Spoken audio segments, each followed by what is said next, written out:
Hello বন্ধুরা, কেমন আছেন? আশা করি সকলে ভালো আছেন। তো বন্ধুরা, আজকে আমি এমন একটি বিষয় নিয়ে আলোচনা করতে যাচ্ছি যেটি আপনার চোখ উল্টে দেবে। আজকে আমি যে বিষয়টি নিয়ে আলোচনা করব সেটি হচ্ছে কেন প্রথমবার বিশ্বযুদ্ধ হয়েছিল এবং কবে আবার বিশ্বের মধ্যে শেষ বিশ্বযুদ্ধ হবে। আজকে আমি সেটি আপনাদেরকে পুরোপুরি জানানোর চেষ্টা করব। আপনি হয়তো জানেন না, প্রথম বিশ্বযুদ্ধ শুরু হয়েছিল শুধুমাত্র একজন ছেলেকে হত্যা করা হয়েছিল, সেই জন্য প্রথম বিশ্বযুদ্ধ শুরু হয়েছিল।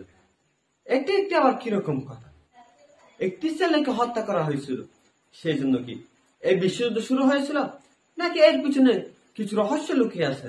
আজকে আমি আপনাদেরকে এগুলো জানানোর চেষ্টা করব ইনশাআল্লাহ। সালটা ছিল 1914 সাল।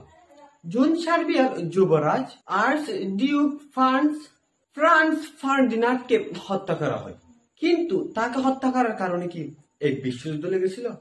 না, এর কিছু কারণ ছিল। কারণগুলো হলো জাতীয়বাদ, সাম্রাজ্যবাদ, সেনা প্রতিযোগিতা।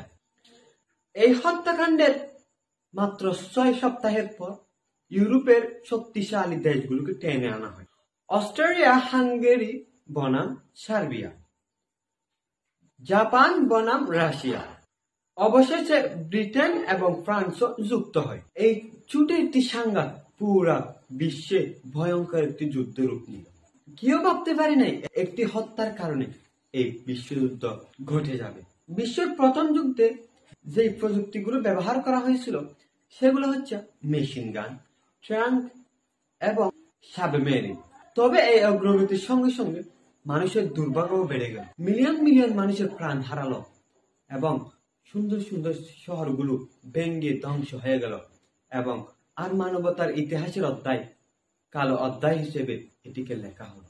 1948 সালের নভেম্বরে বিরতি ও অভাবের কারণে জার্মানি অস্ত্র ধরা দেয়। 1948 সাল 11 নভেম্বর আনুষ্ঠানিকভাবে এই যুদ্ধকে সমাপ্ত করা হয়।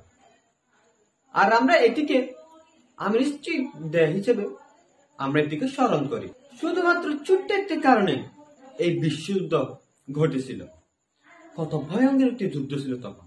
এই যুদ্ধ আমাদেরকে শিক্ষা দেয় ছোট ঘটনা থেকে পুরা পৃথিবী বদলে দিতে পারে।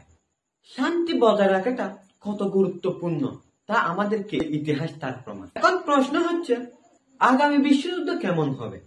সম্ভাবনা আছে সাইবার যুদ্ধ, এআই প্রযুক্তি, উন্নত অস্ত্র। যুদ্ধ শুধুমাত্র সৈন্যদের মধ্যে নয়, এটি বৈজ্ঞানিক, অর্থনৈতিক এবং ডিজিটাল এর ক্ষেত্রে হতে পারে।